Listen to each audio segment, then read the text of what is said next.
Voilà. Voilà. Donc, est-ce que Tony ou Valéria, est-ce que vous voulez présenter l'orateur comme Oui, hein? Je laisse la parole à Tony. D'accord, je m'en charge. d'accord. Bonsoir à tous, chers amis et chers collègues. Aujourd'hui, pour cette séance de l'année spéciale de fonds symbolique, une fois par mois, nous avons le bonheur d'écouter Francesco Lamantia, qui est un vieux ami de longue date de forme symbolique, ami fraternel pour moi, donc c'est particulièrement émouvant pour moi de le goûter. On le remercie de cette invitation. Je vais être très, très rapide. Francesco est professeur de philosophie du langage à l'université de Palerme, donc on partage avec Francesco le même héritage de Franco Lopiparo qui est aussi ici présent. Et il est, juste deux mots sur Francesco, qui n'a pas besoin vraiment de présentation. Je pense que ça ne sera pas exagéré de le définir d'abord comme le spécialiste en Europe d'Antoine Cullely, de la linguistique d'Antoine Cullely. Et il est spécialiste aussi bien au niveau théorique, donc de l'interprétation, que même d'un point de vue philologique. Je viens de... Vous voyez l'image de ce bouquin qui est paru en 2020, qui est la version française d'un bouquin paru en 2018, corrige-moi si je me trompe, Francesco, pour les éditions Il Mulino. C'est une édition élargie et reprise. Et c'est le lexique de la théorie des opérations et non prédicatives et énonciatives d'Antoine Cullely que Francesco avait publié en italien sous le titre L'arco e la freccia, l'art et la flèche aux éditions Il Mulino. Et là, le public français peut retrouver cet ouvrage monumental, peut-être que vous le voyez aussi, donc super rouge. Et aujourd'hui, il ne parlera pas de cet ouvrage, mais je tenais quand même à le montrer pour le public. Peut-être la plupart de vous le connaissez déjà, mais il valait la peine de le montrer. C'est un travail que j'estime monumental et vraiment, on doit à Francesco la systématisation de l'œuvre magmatique de Cullely. Donc, il a un grand mérite interprétatif et théorique considérable. Bon, là, c'est la partie disons, philologique du travail de Francesco, mais Francesco est un philosophe du langage et on va parler aujourd'hui de cet ouvrage-là. Il va nous présenter cet ouvrage-là. L'image que j'ai téléchargée, c'est très mauvaise, donc je m'excuse. Le titre est Seconda persona, deuxième personne, énonciation et psychanalyse. C'est un ouvrage, bon, je trouve remarquable et on aura pas mal de choses à discuter avec lui. Disons que un des thèmes éminents important de l'ouvrage, c'est la question qu'il aborde à partir d'un dialogue entre Lacan, Cullely et Jacques Courcil du sujet qui s'entend parler. J'en dis pas plus parce que j'ai déjà trop dit. On attendra de lui la parole. J'arrête le partage de l'écran. Je le remercie beaucoup et on lui laisse la parole et on est vraiment ravis de pouvoir parler. Donc, bon après-midi et merci tout d'abord aux organisateurs pour cette invitation dont je me réjouis vivement. Et un grand merci encore, bien évidemment, à toutes et à tous pour votre présence aujourd'hui. Bon, comme vous le savez, et comme Tony d'ailleurs vient de le dire dans son intervention introductive, j'ai eu l'idée d'écrire un livre qui a un titre, comme tous les livres d'hier. Et ce titre est Seconda persona, ou si vous voulez en français, deuxième personne. Je ne sais pas si on peut dire aussi seconde personne, mais en tout cas, ça, c'est le titre. Et ce titre ne concerne en fait qu'une partie, seulement une partie de thématique du livre. Et quand même, cela dit, je l'ai choisi, le titre, je l'entends, car je l'ai trouvé très séduisant, et c'est pour ça donc que je l'ai choisi. Je reviendrai sur le titre, bien évidemment, mais je n'y reviendrai que dans la dernière partie de mon exposé. Et je n'y reviendrai que dans les dernières parties, car, je l'ajoute, à côté du titre, il y a un sous-titre, et ce sous-titre est Enunciazione et Psychanalyse, ou si l'on veut, énonciation et psychanalyse, qui, sans aucun doute, est beaucoup plus explicatif que seconda persona, et cela dans la mesure où ce deux mots désigne de noyau thématique qui, à bien y réfléchir, constitue l'architecture générale du livre, et qui la constitue, et en ce sens qu'il se retrouve, répandu pratiquement partout dans le livre. En sens, donc, si on veut, très banal, mais en tout cas, un sens qui m'a poussé à choisir énonciation et psychanalyse comme sous-titre, et plus précisément comme point de départ de toute une série de réflexions qu'aujourd'hui je souhaiterais soumettre à votre attention. Et la première de ces réflexions concerne le fait que, cela dit, à mieux regarder de près, ce démon constitue, un point de départ problématique. Et je dis problématique car énonciation et psychanalyse, c'est un sous-titre qui, tout en étant en mesure de saisir l'architecture générale du livre, c'est, comment dirais-je, trop ambitieux, je ne le cache pas, et par rapport au contenu réel de seconda personne. Et c'est là dans la mesure où ce contenu, pris dans leurs termes essentiels, bien évidemment, ne concerne pas, comme le sous-titre pourrait le donner à penser, le rapport, disons, entre théorie de l'énonciation, et je dis théorie au pluriel, bien évidemment, et psychanalyse, mais plutôt rien d'autre qu'un aspect local de l'activité humaine de langage, c'est-à-dire l'aspect en vertu duquel celui qui parle est un entendant qui parle, à savoir un sujet, au sens le plus lâche du mot sujet, qui en parlant, ou si l'on veut, qui en s'engageant dans une activité d'ordre phonatoire, est en mesure tout d'abord d'ouïr ses propres mots et d'être en mesure de faire tout cela, à moins qu'il n'ait pas affecté par de graves pathologies, bien évidemment. Donc, ambition en ce sens, et en ce sens qu'au moins une question demeure.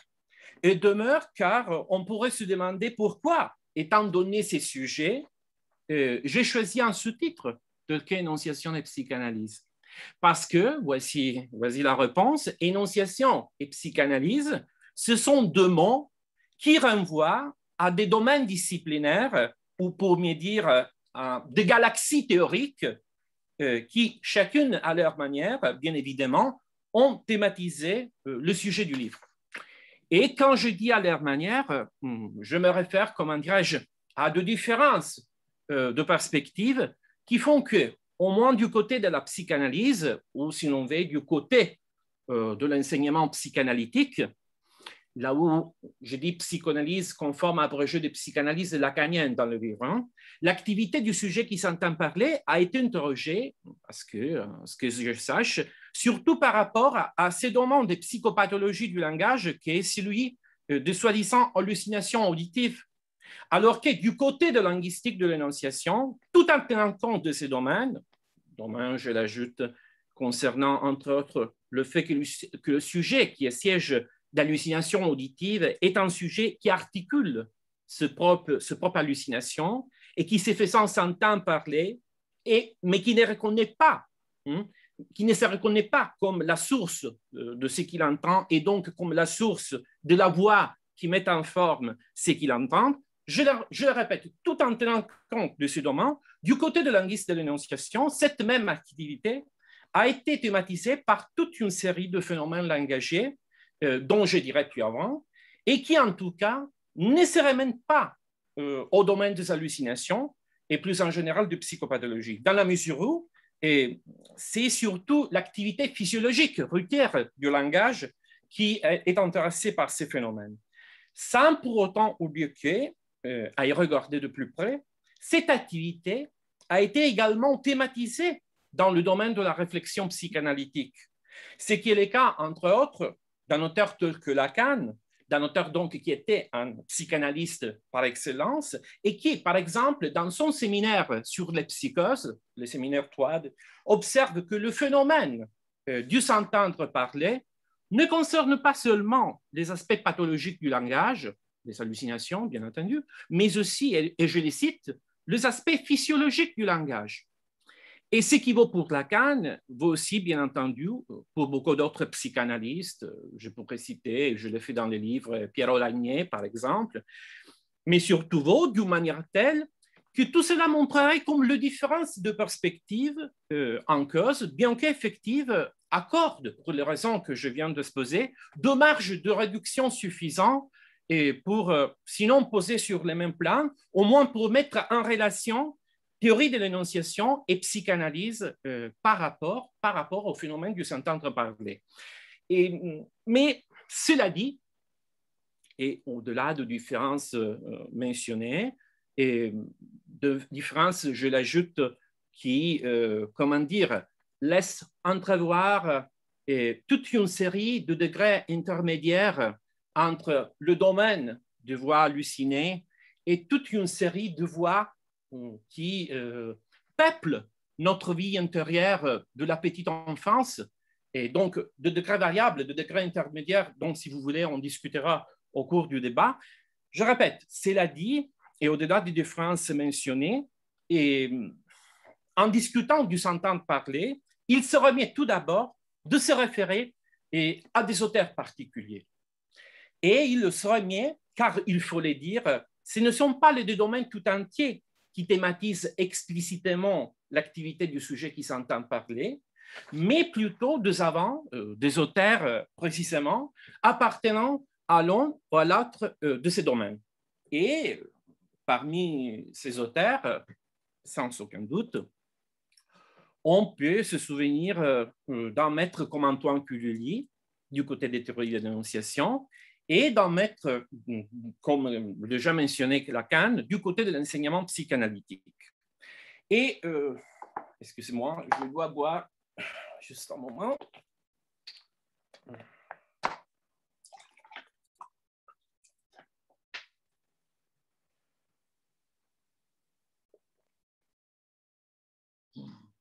Pardon, excuse-moi.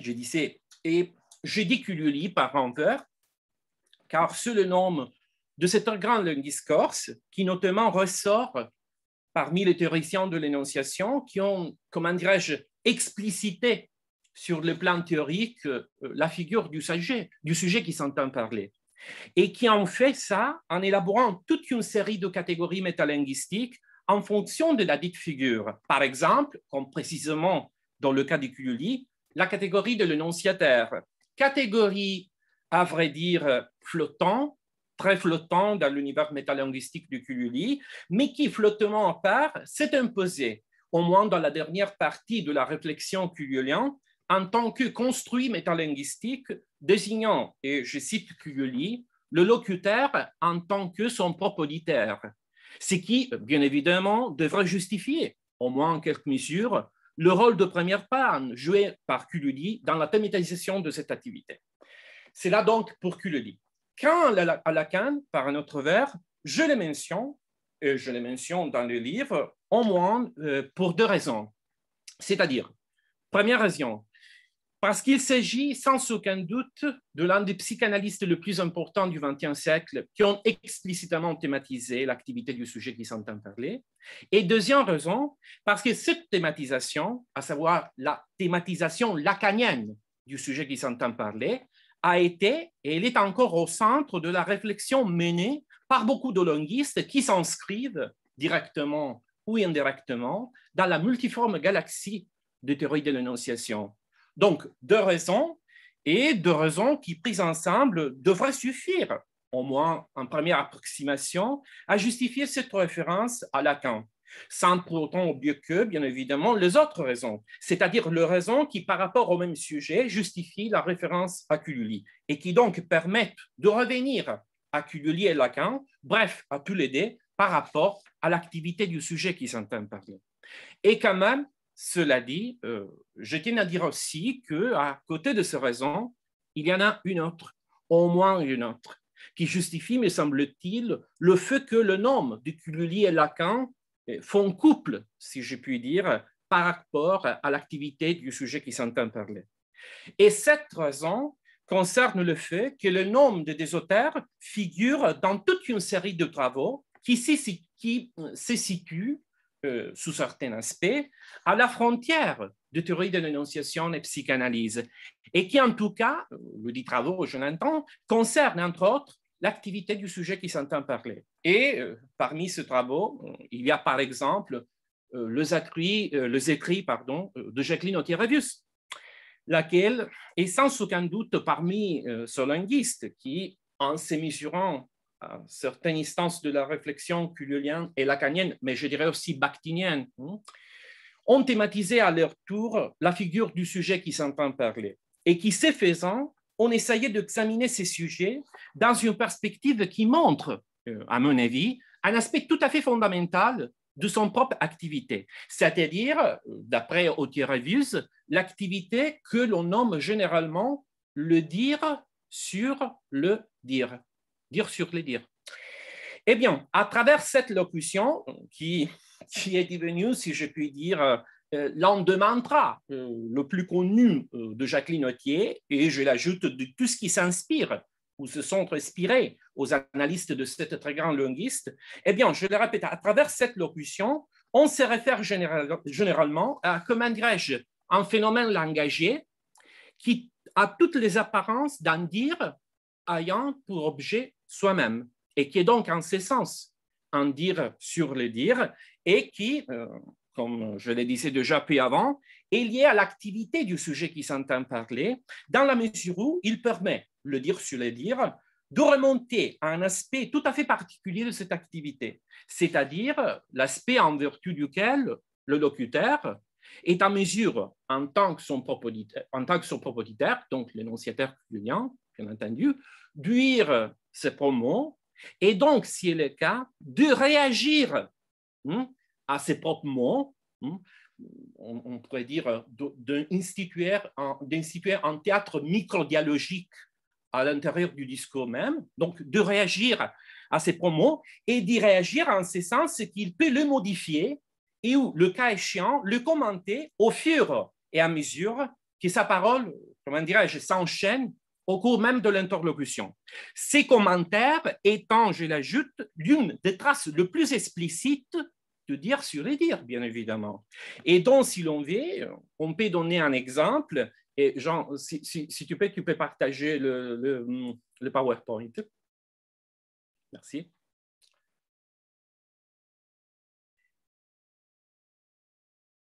Merci. Et voilà.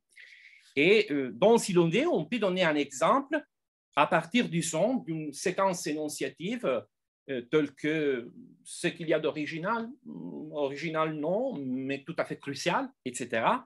Donc, d'une portion discursive présumablement proférée au cours d'un dialogue et entre, supposons, un professeur et un étudiant, donc une séquence proférée, posons, au cours d'un examen universitaire oral, dans lequel l'un des interlocuteurs, disons le professeur, a posé une question à l'étudiant à propos, par exemple, dans certains livres, donc disons une question telle que pensez-vous de ce livre? Ou encore, qu'est-ce que vous pensez de ce livre? Vous connaissez déjà?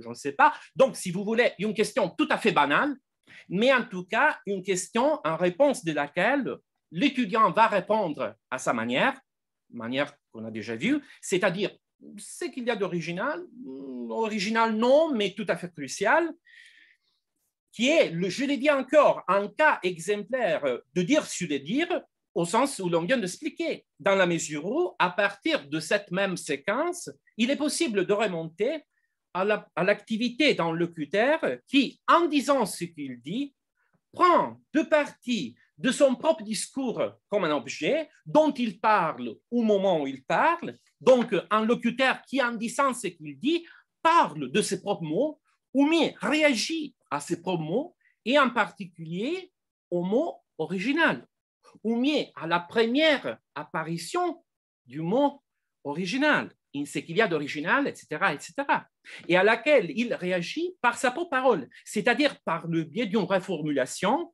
ou, comme il serait mieux de le dire, par le biais d'une reprise, reformulation qu'il achève au cours de son propre énonciation, et qui a la forme d'une parole qui revient sur elle-même. Là où il faut le remarquer, l'exemple que je viens de discuter n'est qu'un cas particulier de dire sur les dires, bien évidemment, et chose plus importante encore, le dire sur les dires même ne représente qu'une portion très réduite des sujets et des thèmes qui sont effectivement abordés dans le livre. Et quand même, c'est la poser, le dire sur les dires, et plus précisément, l'exemple en question du dire sur les dires demeure un point de référence central dans l'économie générale du livre. Et il demeure car il permet, avec un degré somme toute acceptable de généralité, d'accomplir toute une série de réflexions qui sont suffisamment générales, à mon avis, pour donner une idée, bien que approximative, de certains de parcours thématiques le plus important du texte. Et parmi ces parcours, si je puis dire, il y en a au moins 3 qui, tout en étant liés à la discussion de l'exemple que je viens de mentionner, permettent de développer de remarques de plus grande ampleur concernant chacune un lieu de réflexion productif, j'espère productif, de seconde personne. C'est-à-dire, respectivement, les notions de reprise, que j'ai déjà mentionné, première notion, non-préméditation de la chaîne parlée, deuxième notion, et enfin, métamorphose, excusez-moi, troisième et dernière notion. Eh bien, en ce qui concerne la première notion, c'est-à-dire celle de reprise, le parcours que j'explore à partir d'elle affleure dans plusieurs parties et chapitres du livre. Il y a 2 parties du livre où je discute, Tony connaît très bien cet aspect, la notion de reprise par rapport à la notion de lésion du virtuel d'un côté, à la notion de transindividuel chez Simondon, et donc si vous voulez on pourra discuter en cours des débats, mais au-delà de ces chapitres, c'est précisément dans le premier que je thématise cette notion et, chose plus importante encore, dans un cadre où c'est à nouveau l'activité du sujet qui s'entend parler qui donne, si je puis dire, tous, et sinon tous, sûrement la plupart, des éléments théoriques de réflexion à partir desquels en aborder une conceptualisation explicite en tant que, je dirais, opération du langage. Et c'est là, dans la mesure où les sujets qui s'entendent parler, et plus précisément, les sujets qui, s'entendant parler, est pris par l'activité du dire sur les dires, eh bien, ces sujets est en mesure de se reprendre, c'est-à-dire de reprendre ce mot et de le reprendre en ce sens qu'il est en mesure, comme on l'a vu, d'y réagir en revenant sur elle au fur et à mesure que sa parole procède. Et voilà la spécificité de la reprise en faisant tout cela dans un sens qui n'a rien à voir avec une certaine idée lâche, mais tout à fait fondamentale, de répétition pure. Ça, c'est l'un des points problématiques de seconde personne. C'est-à-dire l'idée selon laquelle quelque chose, disons un geste, une forme, ou pourquoi pas un mot, revienne avec monotonie. Est-ce que je peux dire en français avec monotonie? Voilà. Et identique en soi-même dans un contexte donné. Eh bien, cette idée de répétition, qui n'est pas l'unique, bien évidemment, n'a rien à voir avec la notion de reprise et surtout n'a rien à voir avec la version particulière de reprise qui est mise en scène, si je puis dire, par la séquence originale non, mais tout à fait cruciale. Et c'est là, dans la mesure où, là, je dirais, la deuxième apparition du mot original, et tout en étant l'apparence, le résultat d'une répétition, au sens de répétition que je viens d'expliquer, n'est pas tout à fait, comment dire, la réplique identique à soi-même du premier original. Dorénavant, je dirais original 1, et original 2. Et bien que, ça c'est un point très important, et à mon avis, je dis à mon avis, il fallait dire, d'après l'avis plus ou moins conscient de l'énonciateur, il s'agirait du même mot. Et il serait comme ça, car c'est toujours original. Et non, disons, un autre mot, par exemple, le mot chat après original, qui apparaît, il sait qu'il y a d'original, etc. Donc, en ce sens, il s'agirait du même mot, et quand même, tout en étant le même mot, ce ne serait pas, à plus forte raison, le même mot qui répète soi-même. Et il ne le serait pas, car tout en apparaissant une deuxième fois, ce mot se modifie. Et se modifie en ce sens que, en apparaissant une deuxième fois, c'est-à-dire comme original 2, il mobilise toute une série de valeurs qui le distinguent de son première apparition, c'est-à-dire d'original 1, et qui le distingue dans la mesure où il renvoie à leur tour à toute une série de différences qui font que original D, bien entendu, soit précisément le résultat d'une reprise, ou plus précisément d'une auto-reprise. Et ces différences étant de type temporel, en ce sens que original 1 est corrélé à un stand de production antérieur à le stand de production d'original 2, prosodique, en ce sens qu'il y a une légère, mais tout à fait perceptible, interruption rythmique entre original 1 et original 2. Cette interruption est marquée, entre autres, par un jeu de pauses qui s'alterne entre ces deux formes et qui implique un doux ralentissement de l'élocution en correspondance d'original 2. Original non. C'est ça le ralentissement. Et finalement, troisième ordre de différence, de type référentiel. En ce sens que original 1 et original 2 activent dans leurs respectifs cotests, si je puis dire, deux valeurs référentielles différentes. Et c'est là, dans la mesure où, d'un côté, original 1 renvoie, comment dire, à un morceau du monde, c'est-à-dire, si l'on veut, à une propriété tout à fait particulière, c'est-à-dire la propriété du livre dont l'étudiant parle au cours de l'examen universitaire oral. Tandis que de l'autre, original 2 renvoie à la fois à original 1 et à la propriété du livre signifiée par original 1.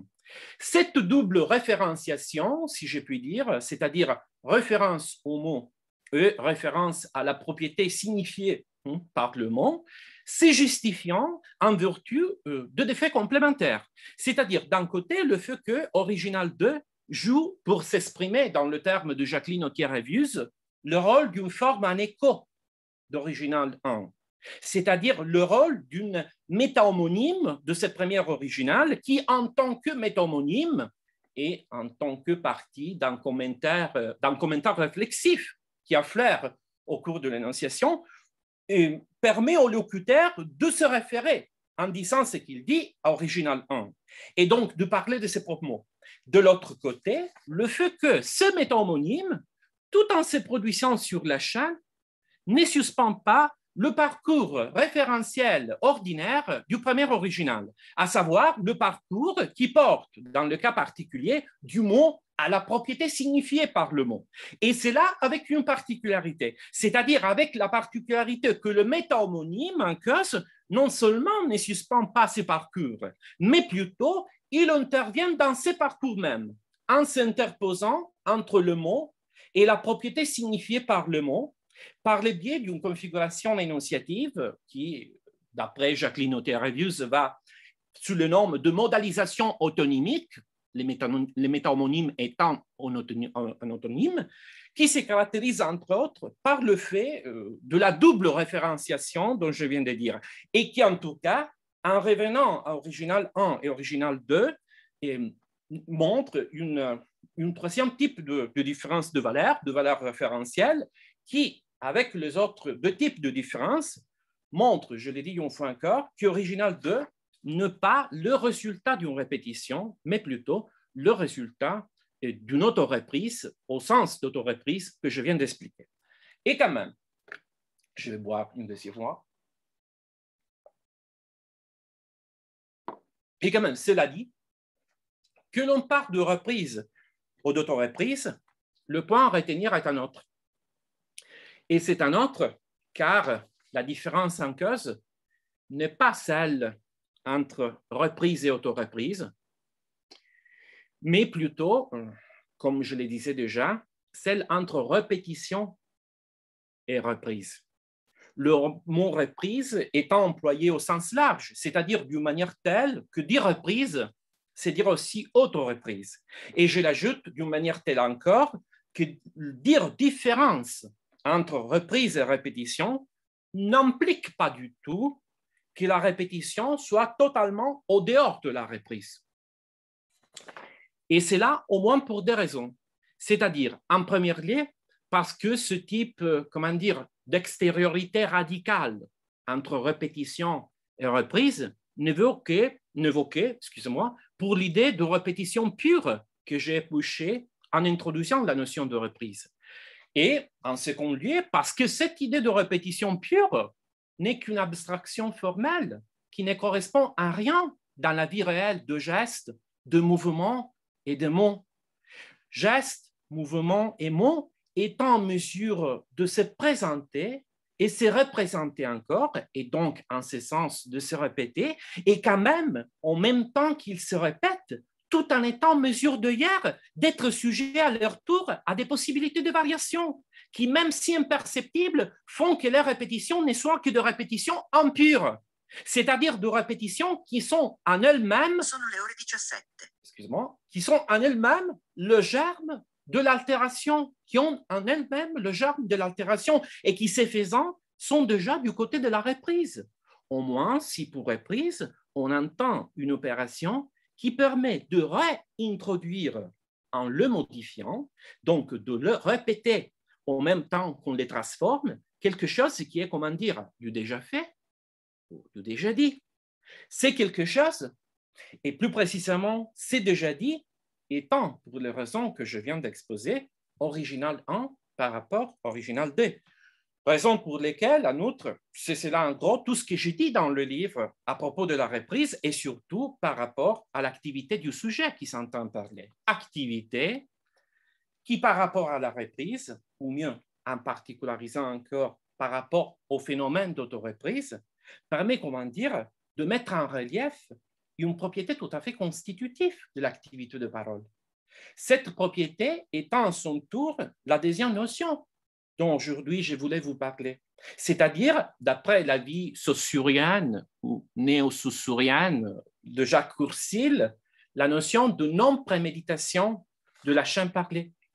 Et je voulais vous en parler car cette notion permet, à mon avis, de montrer que l'autoréprise, et donc plus en général le dire sur les dires, c'est, si je puis dire, une option absolument physiologique de l'activité même du sujet qui s'entend parler.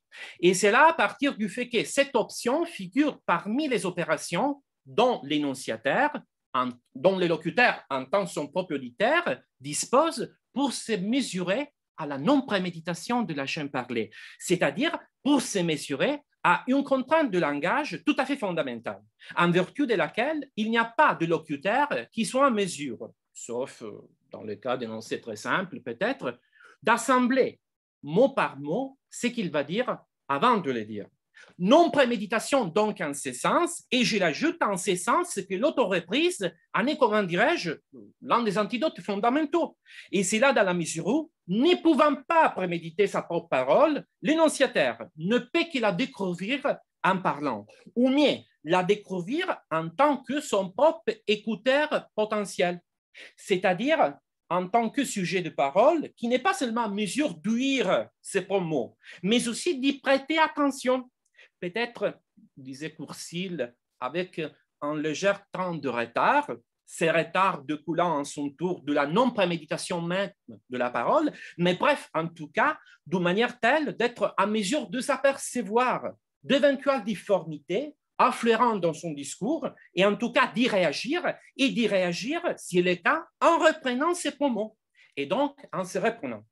Ne serait-ce que parce que, je l'ajoute, s'il était réellement capable de préméditer sa propre parole, alors il serait en mesure aussi, comment dire, de choisir le mot juste avant qu'il le profère et de le mettre à l'abri de toutes les sources de difformité, hésitation, lapsus, qui, si aperçus, peuvent déclencher le travail énonciatif de l'autoreprise, ou plus en général, de l'autorectification. Et j'ai dit plus en général autorectification parce que, je l'ajoute en passant, il y a toute une série de travaux d'Irène Fenoglio qui ont pour objet le rapport différentiel entre hésitation et lapsus et qui montrent par exemple que dans le cas du lapsus, quand le lapsus est aperçu, la rectification n'est pas nécessairement une reprise explicite avec commentaire réflexif. Donc, c'est pour ça que je fais la distinction entre reprise avec commentaire réflexif et autorectification au sens général du mot. Mais au-delà de tout ça, comme le montre la pratique du discours en situation, ce n'est pas possible de mettre à l'abri son propre discours de ces sources de difformité potentielle. Et ce n'est pas le cas car il peut arriver toujours de trébucher sur ces mots. Raison pour laquelle donc l'autoreprise, étant donné la non-préméditation de la chaîne parlée, s'impose comme option physiologique du sujet qui s'entend parler, c'est-à-dire comme activité à travers laquelle il essaye d'improviser sur les difformités aperçues et de rétablir donc les équilibres de son propre discours au fur et à mesure que son discours procède.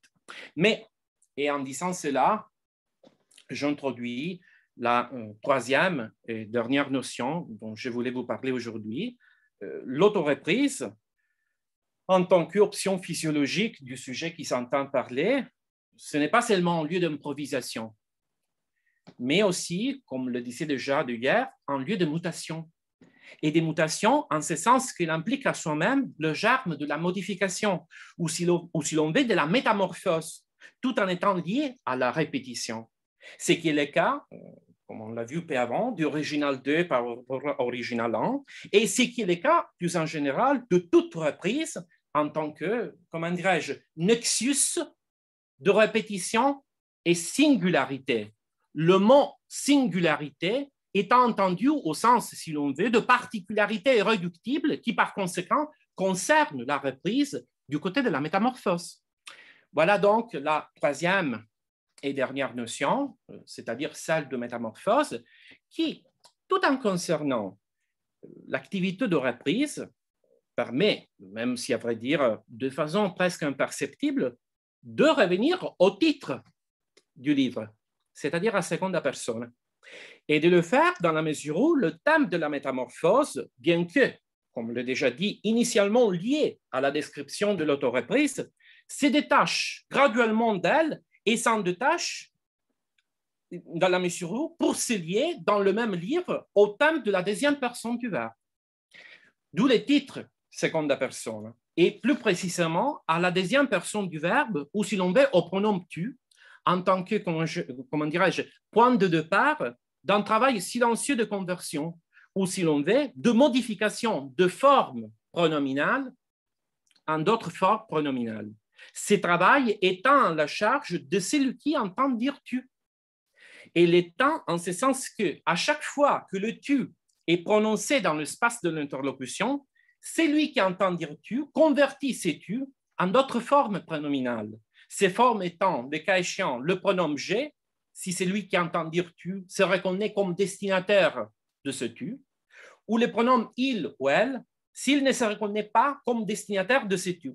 Sans quand même oublier que dans l'espace de l'interlocution, celui qui entend dire tu, ce n'est pas seulement l'allocuteur ou encore un éventuel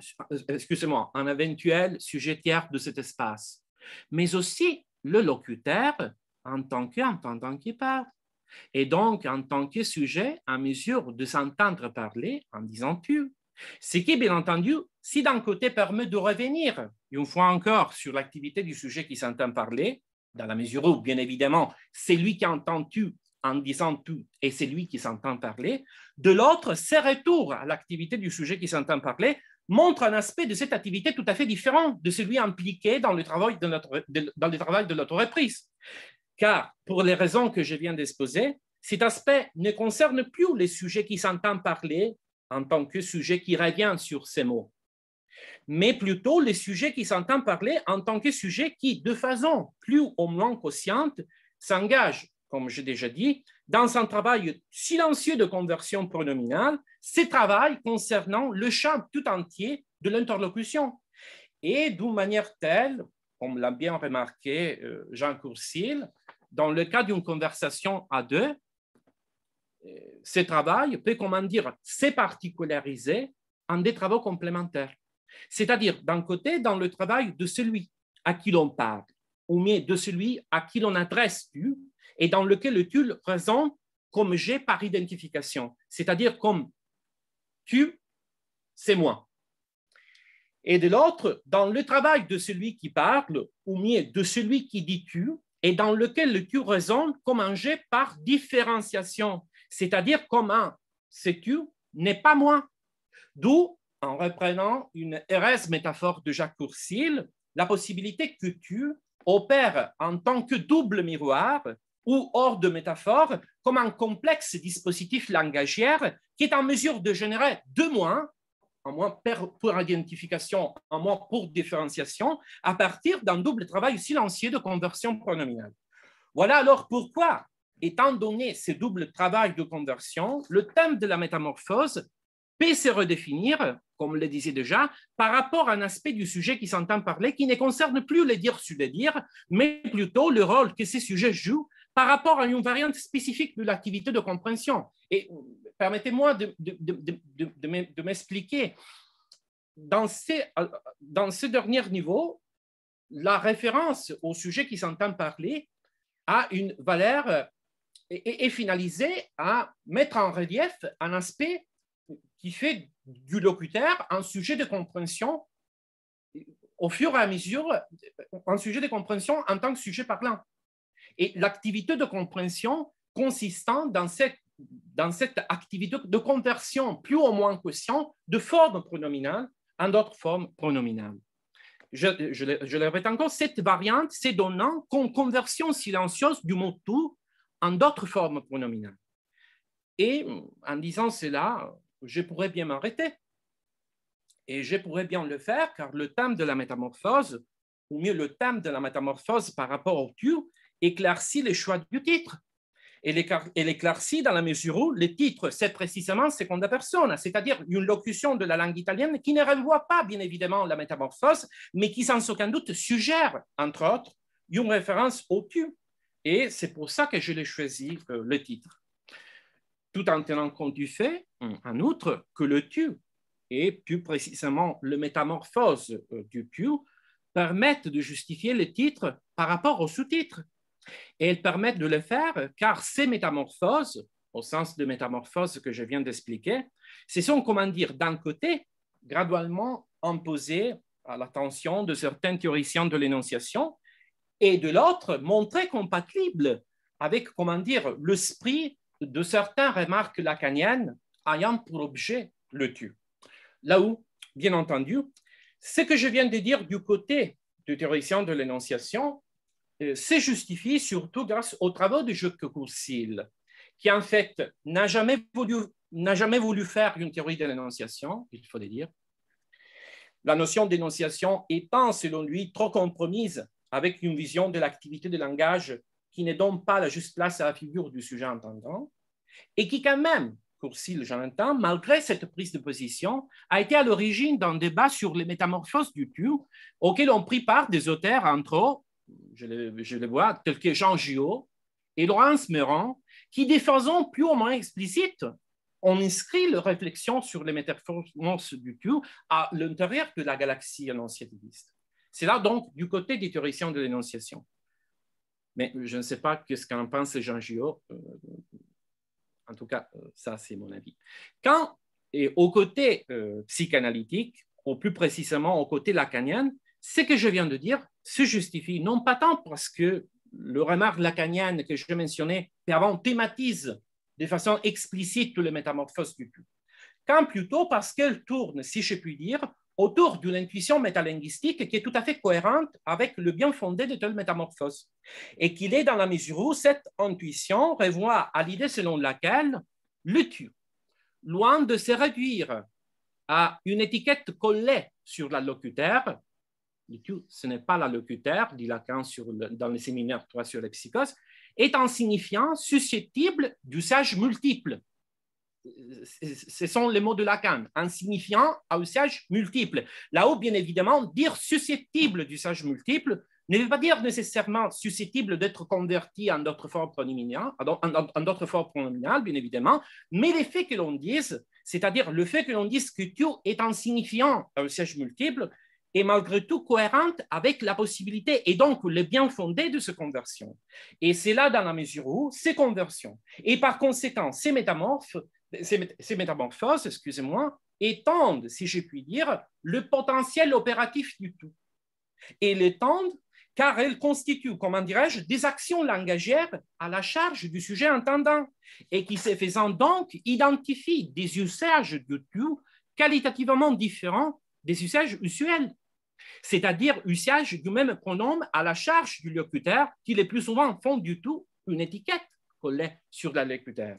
D'où la cohérence de l'intuition lacanienne avec le bien fondé des métamorphoses du tu, aspect que dans le livre je traite par rapport à la métaphore de l'amaisonnage de l'autre. Et la dernière raison pour laquelle j'aurais pu m'arrêter sur les dites métamorphoses, et plus en général sur le thème de la métamorphose.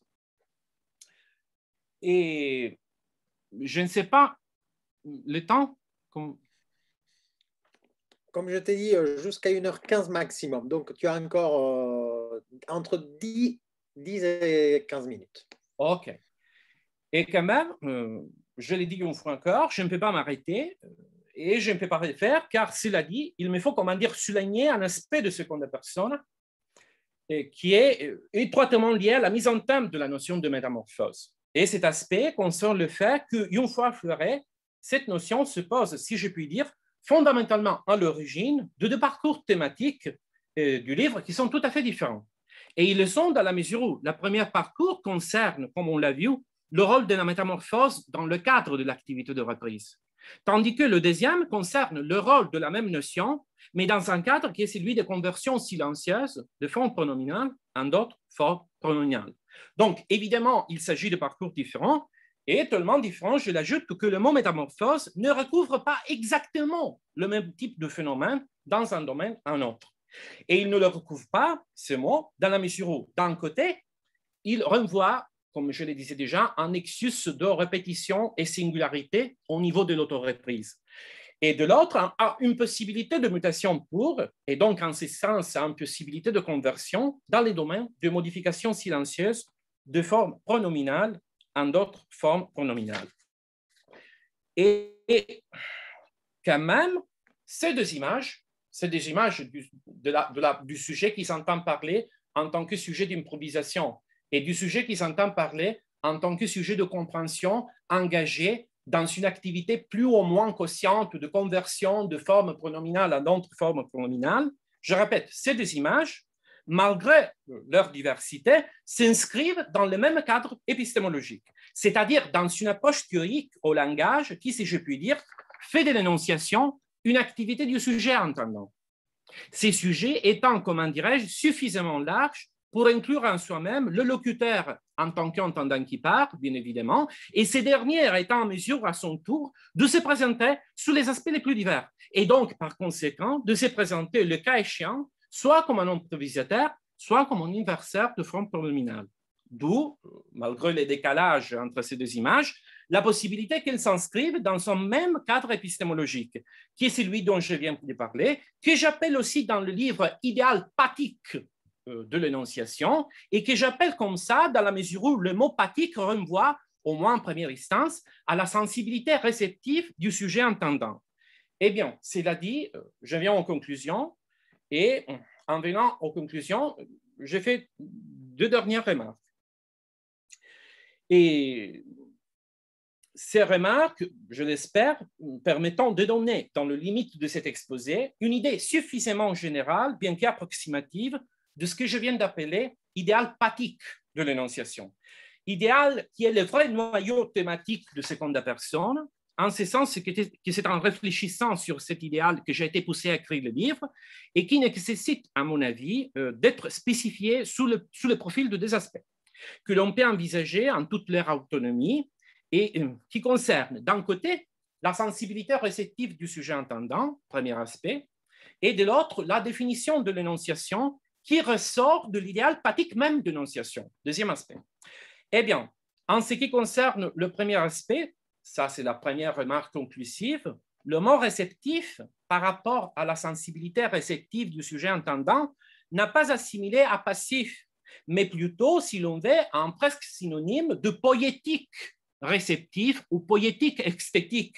Et c'est là dans la mesure où la sensibilité réceptive du sujet entendant est, pour le dire avec Jean Gioot, une passibilité, c'est-à-dire une activité dans la passivité ou mieux une coalescence d'activité et passivité qui fait que la capacité d'entendre le monde autrui ou ses propres mots en s'adressant à l'autre implique une activité productive et donc poétique en ce sens qu'elle ne se réduit pas, comment dire, à un pur et simple acte de percevoir avec les oreilles, mais plutôt un processus qui, en s'inscrivant dans l'espace de l'interlocution, ne peut qu'être déjà sémiotisé, à savoir en mesure de permettre soit celui qui entend l'autre, soit à plus forte raison, celui qui s'entend dire en s'adressant l'autre, de saisir et d'apprendre tout ce qui circule dans cet espace, non pas comme de simples faisceaux d'ondes acoustiques, mais plutôt comme de formes, ou pour s'exprimer dans le terme de Lacan,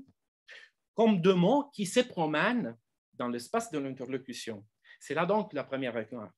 Quant à la deuxième, il ne s'agit que d'un approfondissement de la première, dans la mesure où, ayant pour objet la définition d'énonciation qui ressort de l'idéal pathique d'énonciation, elle ne fait que réfléchir encore sur la sensibilité réceptive du sujet entendant, mais par rapport aux conséquences qu'en découlent sur les plans même de la définition d'énonciation.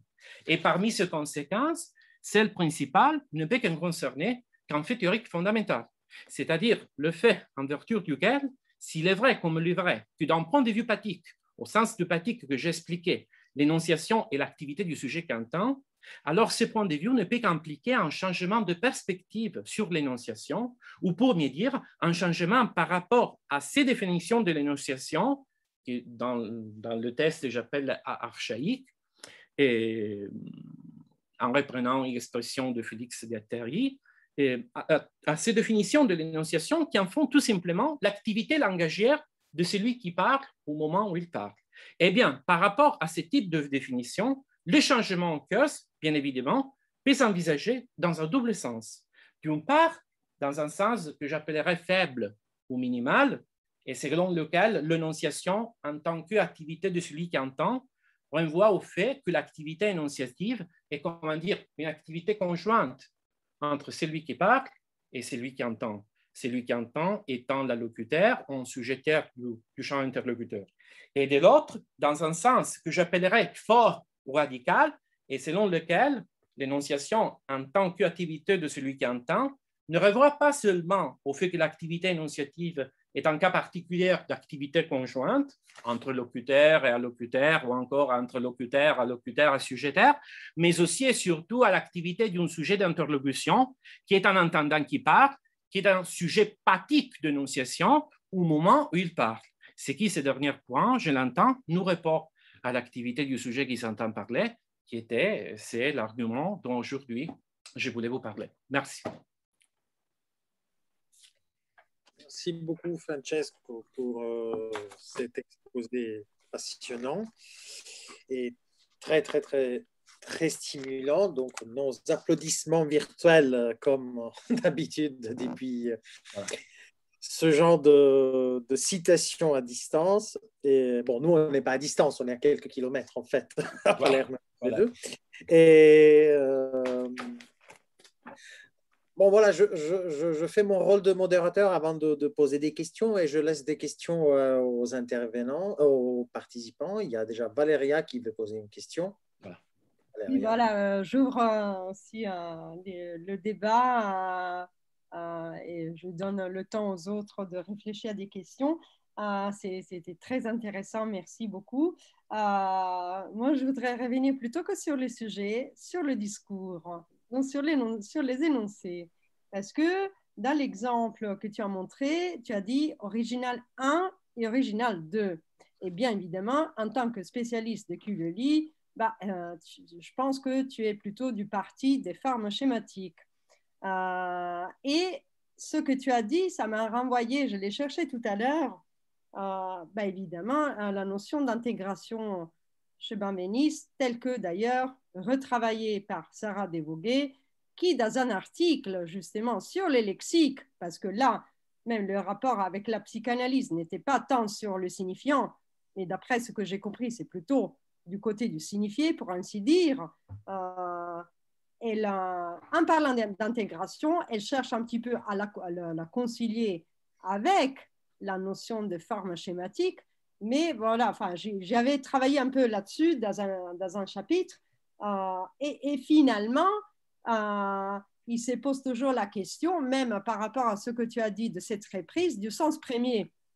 Hein, d'où le fait même dans ton élocution de la nécessité de dire original 1 et 2. Hein, et donc, je me disais, puisque voilà, les références de ton ouvrage sont apparemment, entre autres, Cullely et Lacan, comment tu vas concilier cette idée de reprise avec cette idée de forme schématique? Parce que là, on est un petit peu, si tu veux, peut-être au point, effectivement, de distinction et de différenciation entre peut-être la forme schématique chez Cullely et, par exemple, le motif tel que travaillé, entre autres, par Yves-Marie, ici présent. Et donc, puisque, d'ailleurs, dans ce que tu poses, et aussi le tu, c'est effectivement la présence de cet autre très variable qui peut occuper et qui est extérieur tout en étant intérieur. Donc, finalement, la question est à quel moment peut-être Cullely et Lacan vont se retrouver ensemble, en fait. Je te remercie vivement pour ces deux questions parce qu'ils sont très stimulants et surtout parce que, comment dirais-je, mettent en relief deux aspects que j'ai beaucoup, si je puis dire, problématisé intérieurement dans la réflexion que je conduisais et que je conduisais pendant la rédaction de Seconde Personne. Bon, première remarque, première question. Le rapport entre la notion culturelle de forme schématique, la reprise, par rapport à l'exemple de original 1, original 2. Oui, c'est vrai. C'est vrai, mais si tu veux, j'introduirais une troisième, comment dire, objet théorique, c'est-à-dire le plan de la notion. Et quand je réfléchissais sur l'activité d'autoreprise du sujet qui, en disant original non, mais tout à fait crucial, je voyais en premier lieu un sujet qui, s'entendant parler et qui, en reprenant ces mots, travaille en temps réel, comment dire, le niveau notionnel auquel renvoie le mot, c'est-à-dire la notion au sens de être original, ne pas être original. Donc, si tu veux, la mise en forme en temps réel d'une quasi-topologie dans l'intérieur, original, dans l'extérieur, original non, et si tu veux, encore de la construction d'un nouveau domaine qui correspond à la notion être crucial. Alors, à ce niveau, tu n'as pas encore, si tu veux, le contrainte de la forme schématique, on est dans l'ordre du malléable, mais la forme schématique, c'est de l'ordre du malléable, bien évidemment. Mais le notionnel, c'est, comment dire, plus flottant. Et il y a des frontières qui affleurent, qui vont disparaître, mais tu devais, en disant original non, mais tout à fait crucial. Il y a un intérieur qui affleure, un extérieur, et la construction d'un nouveau domaine. Mais surtout, si tu veux, je réfléchissais sur cet aspect en t'écoutant, et tu peux voir là une notion que l'on retrouve chez Cuglioli, mais surtout chez René Thom, qui est la notion de créode. Si tu veux, l'activité du sujet qui s'entend parler en reprenant ces mots met en scène un chemin créodique. C'est-à-dire que le sujet qui s'entend parler, en se reprenant, c'est sous la pointe de la bifurcation. Original, ne pas être original, ça c'est la créode. Et après la reformulation, il y a la stabilisation. Et alors, cet aspect de la créodique de l'activité de langage, je ne sais pas un expert de motifs au sens où vous en discutez, mais je trouve là un point de contact. Et la forme schématique, oui, la forme schématique. La forme schématique, c'est comment dire, un niveau qui intervient, comment dire, je peux dire ex post, au niveau de la réflexion métalinguistique qui concerne la possibilité ou non de mettre en relation deux valeurs, être original, ne pas être original, et voir comme ces valeurs se combinent à l'intérieur d'une forme dont, comment dire, on essaye de donner une identité opérative, parce que la notion de forme schématique renvoie à l'identité opérative de mot en contexte. Bon, ça c'est ce que je viens de dire, ce que j'ai pu dire par rapport à ta première remarque. Ta deuxième remarque.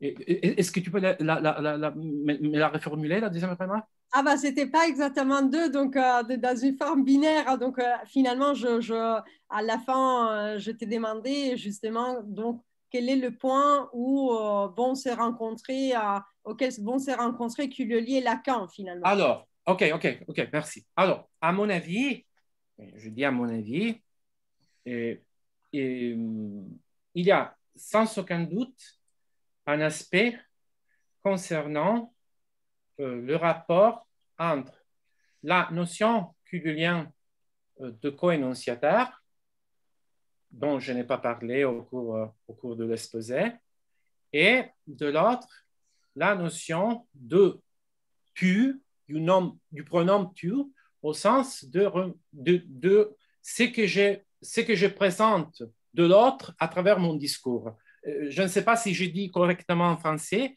mais si tu vas lire le séminaire 3 sur les psychoses, le même séminaire là où Lacan, excusez-moi, et dit que le tu, ce n'est pas l'allocuteur. Dans ce même séminaire, il dit deux autres choses à propos du tu, et dans certains points de ce séminaire, il dit le tu, c'est la façon à travers laquelle je présente l'autre à travers mon discours. Mais ça, c'est l'éco-énonciateur. Ça, c'est l'éco-énonciateur. Donc, ça, sans aucun doute, c'est un premier point de contact. Un deuxième point de rencontre théorique, je le vois par rapport précisément à l'intuition, si tu veux, comment dire, je peux dire germinale? Oui, absolument. Oui. OK. À l'intuition germinale du sujet du locuteur en tant que sujet qui s'entend parler, en tant que sujet qui est caractérisé par une activité d'ordre pathique. Alors, chez Cuglioli, cette intuition, tu la retrouves dans le concept d'énonciateur. Le locuteur entend son propre auditeur. Et je l'ajoute il y a des remarques très fines de Culioli sur l'activité rhizocarpique, rhizomatique, rhizocarpique du sujet qui s'entend parler. Il y a, je l'ai dit parce que je vais déjà Tony qui, qui va sourire, c'est-à-dire l'activité du sujet qui s'entend parler qui est prise dans une activité de production de forme, rhizocarpique en ce sens, et l'activité du sujet qui s'entend parler chez Lacan. Et donc, mais là, c'est juste vraiment ton avis personnel. Donc, parce que quand même, Culioli, c'est un linguiste. Et alors, comment tu vois donc cette tension impossible entre la langue et la langue? Ah alors, non, mais c'est juste. Hein. Et alors, il y a toute une série de figures, comment dirais-je, de figures qui se situent à la frontière entre Lacan et Culioli, qui suivit Lacan, qui étudiait Lacan et qui étudie aussi Culioli. Par exemple, le premier mot qui me... C'est sans aucun doute Paul Henry. Paul Henry, l'auteur du Mauvais Utile, à propos de la langue, il dit bien, en effet, on pourrait dire que il y a de la langue à chaque fois qui, comment dire,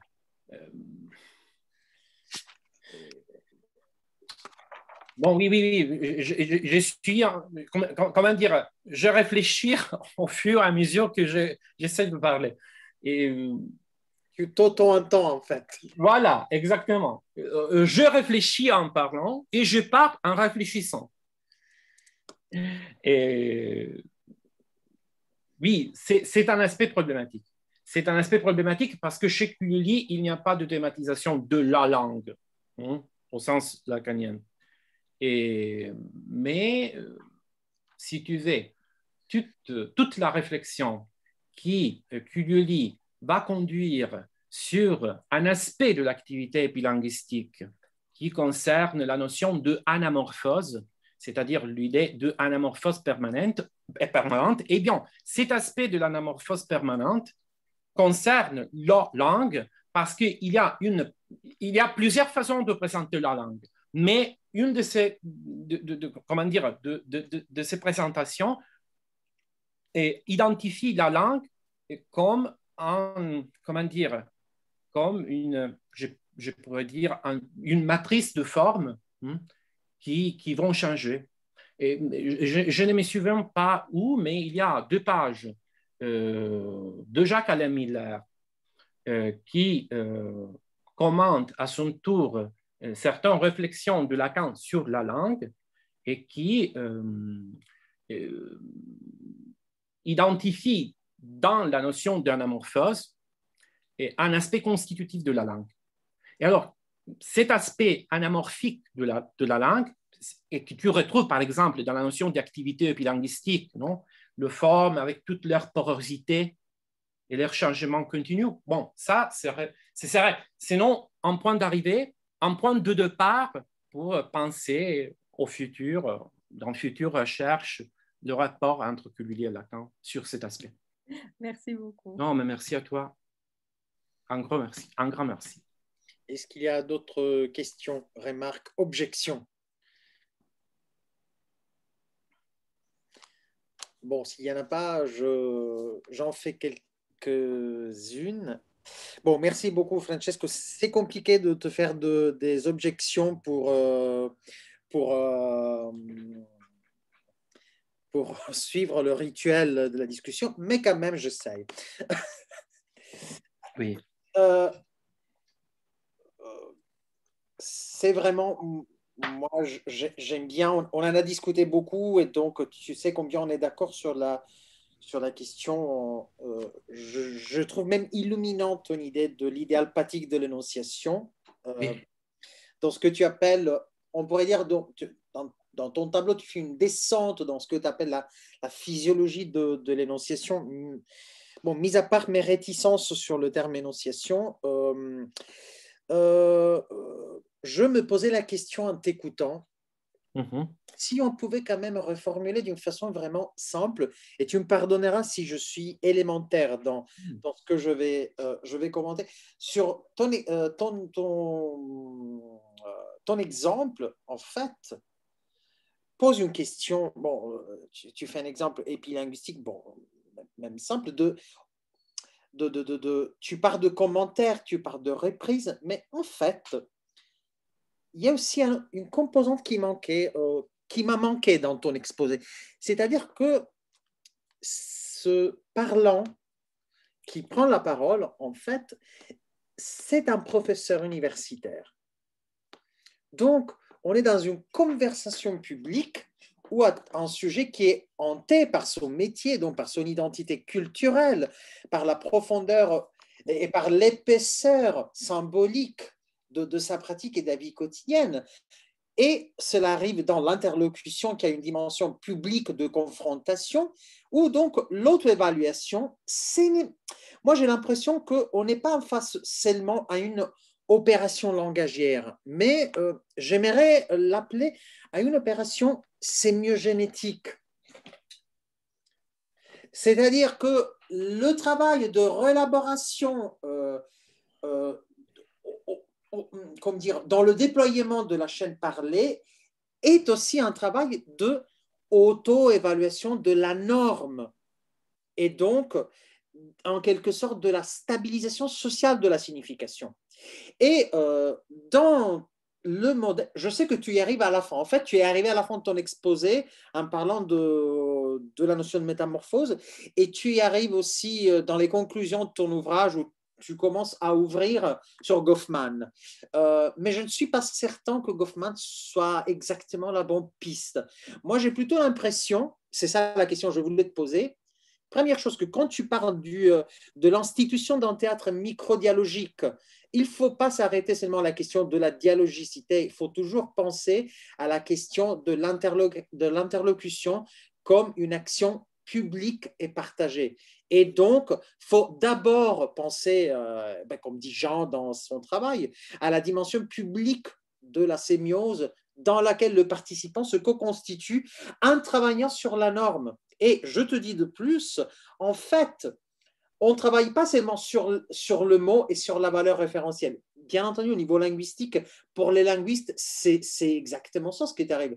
Mais si tu veux regarder la pratique dans laquelle on se trouve, et en tant que philosophe, nous, on se pose aussi la question de regarder la pratique culturelle dans laquelle on est, en fait, on travaille aussi sur, comment dirais-je, sur l'activité de négociation du sens. Voilà, ça c'est la première question que je voulais te poser. Et la deuxième question, c'est très provocatrice,